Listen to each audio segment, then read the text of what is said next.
In today's video, I'm going to teach you how to refresh Outlook inbox.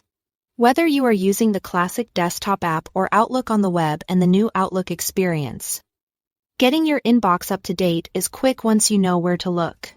Let's start in the classic desktop app. The fastest way to refresh everything is with a keyboard shortcut. Press F9 to run Send Fail Receive for all accounts and all folders. This triggers a full sync, which pulls in new messages and pushes anything waiting to be sent. It's ideal if you manage multiple inboxes or keep lots of folders open and want to make sure nothing is missed. If your keyboard has an FN key, you may need to press FN plus F9. Also make sure the Outlook window is active when you press it so the shortcut registers. If you only want to refresh the folder you are viewing, use Ctrl plus M. This updates just the current folder, like Inbox or Sent Items, without touching everything else. Before you press it, click into the folder you intend to refresh. Then give it a second to complete. Prefer using the ribbon? Go to the Send Fail Receive tab. Choose Send Fail Receive all folders to update everything across all accounts, or pick Update folder to refresh only what you are looking at.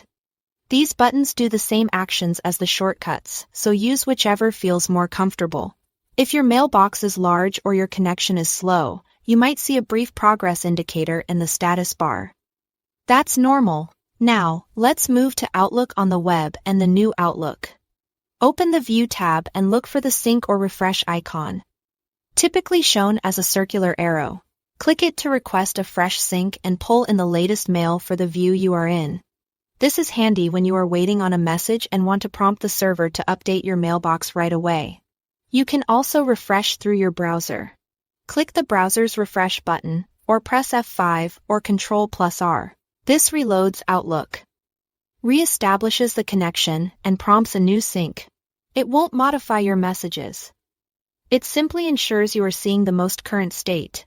If the page takes a moment, that's usually the network or the mailbox size doing its work behind the scenes. That's all to it. Thanks for watching.